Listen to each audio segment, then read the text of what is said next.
রূপকথাকে দেখতে বেশ সুন্দর, টিকোলো নাক, গায়ের রং ফর্সা, ঠোঁটের ওপরের দিকে একটা তিল আছে।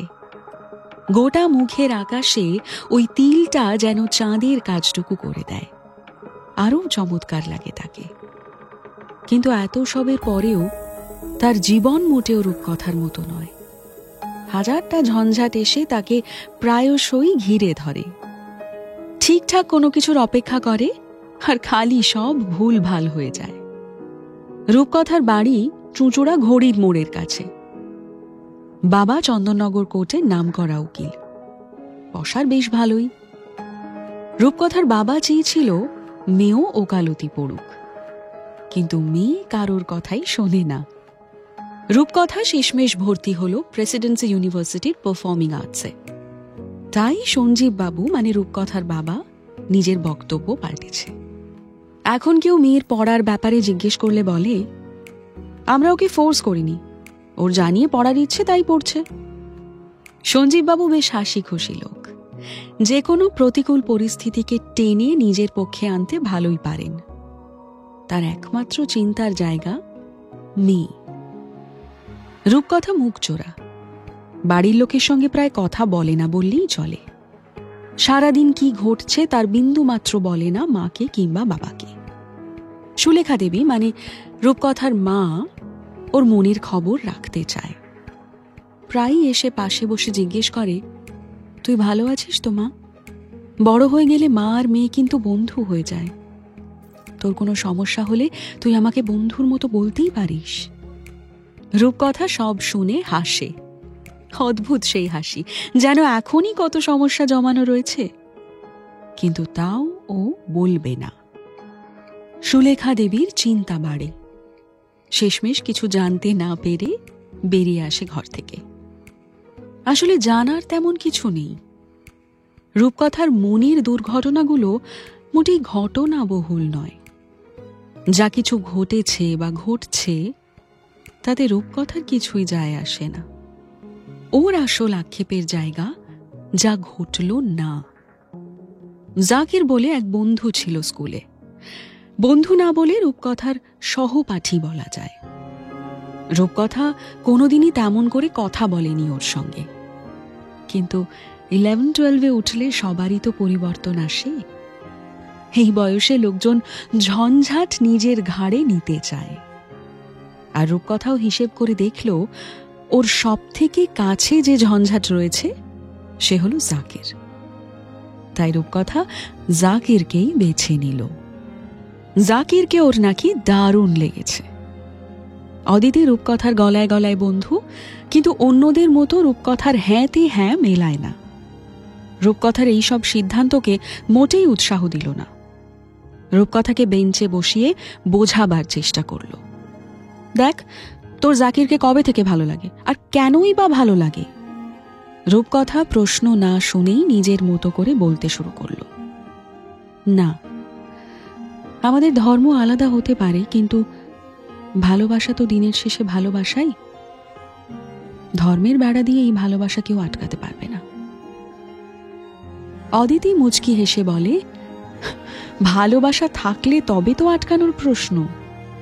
তোর আবার ওর প্রতি ভালোবাসা জন্মালো কবে? এই তো কদিন আগে পর্যন্ত খেয়ালই করিসনি।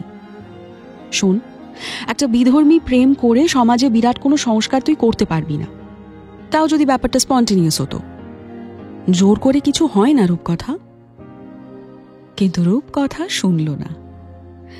জাকিরকে জমিয়ে একটা চিঠি লিখল। সে চিঠি মোটামুটি রামমোহনের প্রবন্ধকে টেক্কা দিচ্ছিল। প্রেমের চেয়ে সে চিঠিতে সমাজের কথাই বেশি ছিল। জাকির কিছু না বুঝতে পেরে অদিতির সঙ্গেই কথা বলেছিল। ও বুদ্ধিমান ছেলে, কোথায় গেলে সমস্যার সমাধান পাওয়া যাবে ভালো মতো জানে। জাকির আসলে এটাই বুঝতে পারছিল না ওর মধ্যে ভালো লাগার মতো কি আছে। অদিতি জাকিরকে আগাগোড়া সব বলল। জাকির তো সেসব শুনে তাজ্জব। একটা মেয়ে এতখানি উন্মাদও হতে পারে। চিঠি পেয়ে সে ভেবেছিল যদি প্রেম নাও করে জাকির, চিঠির উত্তর অন্তত পক্ষে দেবে। কিন্তু সবকিছু জানার পরে সেই ইচ্ছেও চলে গেল। উচ্চ মাধ্যমিকের আগে যতগুলো দিন আছে তাতে জাকিরের একটাই লক্ষ্য, এই রূপকথার নাগালের বাইরে শান্তিতে বেঁচে থাকা। ওদিকে এমন একটা বিপ্লব ভেস্তে যাওয়ায় রূপকথার মেজাজ বিগড়ে গেল। কারোর ওপর চিৎকার চেঁচামেচি কিছুই করল না, ওসব তো বোকা লোকেরা করে। বরং এমন একখানা ভাব নিল যেন ও অনেকটা ভেঙে পড়েছে।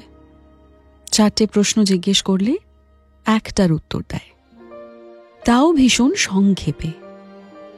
উদাস হয়ে বসে থাকে, সুযোগ পেলেই নামতার মতো খাতার পেছনে বারবার লেখে, তোমাকে দুঃখিত করা আমার জীবন ধর্ম নয়।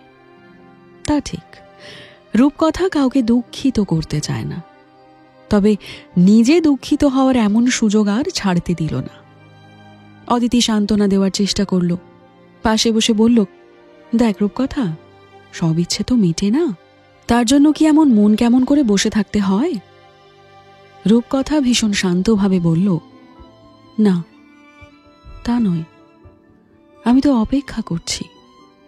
অদিতি ঘুরিয়ে প্রশ্ন করল, অপেক্ষা? জাকিরের জন্য? জাকির কখনোই আসবে না রে। রূপকথা উত্তর দেয়, না, জাকিরের জন্য নয়, পরবর্তী ইচ্ছের জন্য। আসলে আপাতত কিছুই ইচ্ছে করছে না, তাই মন খারাপ। অদিতি বিপদের আঁচ পেল। ভেবেছিল অনেক কিছু বলবে রূপকথাকে, কিন্তু বলতে গিয়ে শব্দ খুঁজে পেল না। শুধু বলল, নিজেকে সামলে নে রূপকথা, তোর এই ডেকে আনা ইচ্ছের পেছনে ছুটতে গেলে প্রচুর হুঁচট খাবি। রূপকথা কি বুঝলো কে জানে, ভাবগতিক কিছুই বদলালো না। নাচের প্রতি ওর একটা দুর্বলতা আছে, এই একটা জিনিসই এত বছর ধরে একই উৎসাহ নিয়ে করে আসছে সে। তাই উচ্চ মাধ্যমিকের নম্বর একটু এদিক ওদিক হলেও চান্স পেয়ে যায় প্রেসিডেন্সিতে। নাচটা রূপকথা ভালোই পারে আর কি, এ কথা ওর শত্রুরাও এক বাক্যে স্বীকার করবে। আর সেখানেই দেখা হয় উস্কো খুস্কো চুলের একটা ছেলের সঙ্গে। হাতে গিটার, বাইরের একটা বেঞ্চে বসে বাজিয়ে যাচ্ছিল। গাইতেও হয়তো পারে, কিন্তু গাইছিল না, সুরের অলি গলিতে যেন পাইচারি করছিল। এই ভীষণ হালকা একটা বাংলা গানের সুর তো সঙ্গে সঙ্গেই রূপম ইসলামের রক। আপন মনে সুর নিয়ে যেন খেলা করছিল। কাছেই দাঁড়িয়ে রূপকথা ছেলেটার দিকে না তাকিয়ে সুর শুনে অনুভব করছিল ছেলেটা এখনো আছে। হঠাৎ সুর থেমে গেল, ঘুরে তাকালো রূপকথা। ওদের পারফর্মিং আর্টসের রিতম একটা সিগারেট বার করে দিচ্ছিল ছেলেটাকে। রূপকথা কলেজে আসার পর 2-1 সিগারেট খেয়েছিল, আর প্রত্যেকবারই বেদম কেসেছে। তবুও পাকামি মেরে রিতমকে ডেকে বলল, কি রে, আমায় দিবি না? রিতম প্যাকেটটা পকেটে চালান করে বলল, দানছত্র খুলেছি নাকি, পাবলোর সাথে কাউন্টারে খা। এতে বরং খুশি হলো রূপকথা। নামও জানা গেল ছেলেটার, সাথে কাউন্টারও পাওয়া গেল। তাছাড়া সিগারেট চাইলে এই চত্বরে বেশিরভাগ লোকজনই গালাগাল দেয়। তারা নিজের কলিজাও দিয়ে দিতে পারে, কিন্তু কাউন্টার দিতে গেলে বুক ফেটে যায়। কিন্তু পাবলো কিছু বলতে পারল না এই অচেনা মেয়েটাকে। 2বার টেনে এগিয়ে দিল সিগারেট।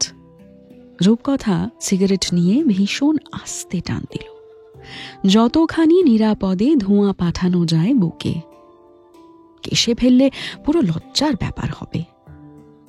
2 টান মেরে পাবলোর দিকে সিগারেট এগিয়ে দিয়ে রূপকথা জিজ্ঞেস করল, আপনি গাইছেন না কেন? আপনি আজ্ঞে না করলেও চলতো, কিন্তু অচেনা মেয়ে আপনি বললে কোথাও যেন হৃদয়টা ছুঁয়ে যায়। হলো তাই।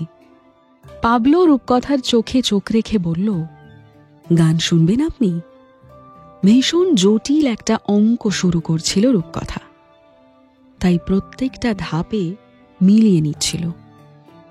গানের প্রসঙ্গে বলল, হলে মন্দ হয় না। বিকেল তখন সবে পালাবার পথ ধরছিল। সন্ধ্যের অন্ধকার আস্তে আস্তে ছড়িয়ে পড়ছে। পাবলো গাইতে শুরু করল। রূপকথার হাতে কাজ বিশেষ কিছুই ছিল না, ও মন দিয়ে শুনছিল। মন দিয়ে শুনতে গিয়ে কখন যে রূপকথা মনটাই দিয়ে ফেলেছিল পাবলোকে খেয়াল করেনি। খেয়াল যখন হলো সন্ধে হয়ে গেছে, বাড়ি ফিরতে হবে। পাবলো গিটার সরিয়ে রেখে বলল, আমি সঙ্গে যাই হাওড়া পর্যন্ত।